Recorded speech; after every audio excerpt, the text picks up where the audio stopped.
நம்ம ஓட்டன்னு ஒருத்தர் இருக்கான். வர சொல் அவர்களை, ராஜ்மோகன் அவர்களை விவாதத்துக்கு வர சொல், லைலாமணி அவர்கள் விவாதத்துக்கு வர சொல்லி. நான் சொல்றேன், என்ன சட்டமன்றத்துக்கு வர சொன்னாங்க போனியா? 234 தொகுதியிலும் 16 வருஷமா தொடர்ந்து ஒருத்தர் டெபாசிட் வாங்கவே மாட்டேன்னு இடத்துல உட்கார்ந்து இருக்கானா, அந்த சாதனை கூட பேசுறேன். எங்களுக்கு டைம் இல்ல. ஒட்டுமொத்த தமிழகத்தை தாண்டி ஒட்டுமொத்த இந்தியாவை அந்த தலைவனை எதிர்பார்த்து நிக்குது. நார்த் இந்தியாவில் எப்படி ஃபயர் வருது? ஒரு பக்கம் மோடி போட்டோ, இன்னொரு பக்கம் நம்ம தளபதி போட்டோ. நான் தமிழ் பேசுறவங்களுக்கு தான் ஒரு தளபதி விஜய், வடக்கன்ஸ் அவர் பேரை விஜய் தளபதின்னு மாத்திட்டான். நேரா போறது அப்பா மோடி சாயே தளபதி விஜய் சாயே, விஜய் சாயே போட முடியும்னு போயிடறான்.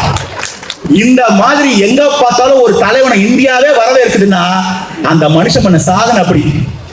வருஷத்துக்கு ஒரு படம் நடிச்சா போதும் 250 300 கோடி சம்பளம். இன்னைக்கு நிலைமைக்கு அவர் நடக்கிற வேலையை பாத்தீங்களாமா? குறைஞ்சது இன்னும் 15-20 வருஷத்துக்கு அவர் தான் நம்பர் 1 ஸ்டார். வருஷத்துக்கு 300 கோடி வச்சா கூட 6000 கோடி ஒயிட்ல சம்பாதிக்கலாம். அதை ஒழுங்கா இன்வெஸ்ட் பண்ணா 50,000 கோடி கூட ஆக்கலாம்.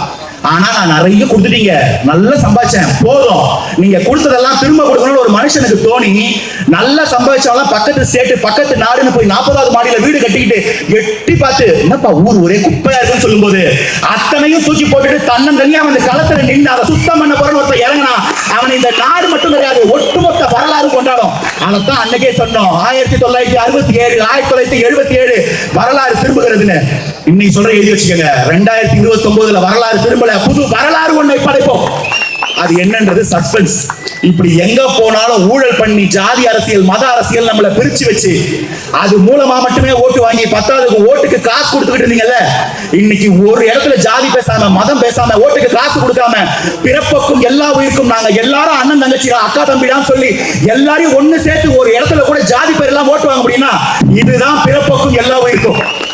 அன்னைக்கே சொன்னோம், விசில் எடுத்துட்டு வந்தோடனே ஏதோ குப்பைக்காரங்க வச்சிருக்க விசில், தூய்மை தேவதைகள் வச்சிருக்க விசில், திருடனை துரத்த வச்சிருக்க விசில். இன்னைக்கு சொல்றோம், ஆமாண்டா நாங்க தூய்மை பணியாளர்கள் தான், நாங்க வாரி கொண்டு போய் கொட்டுற குப்பையே இந்த திருட்டு திமுக தான், எழுதி வச்சுக்கோ, உங்களை கவர்ல கட்டி கொண்டு போய் கடலை விசில.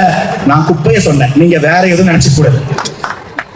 இந்த மாதிரி ஒவ்வொரு இடத்துலயும் ஊழல் பண்ணிட்டு இருந்த திமுகவை இன்னைக்கு தன்னந்தனியா வீழ்த்தி ஒரு மனுஷ வரலாறு படைக்க முடியும்னா this is just the beginning.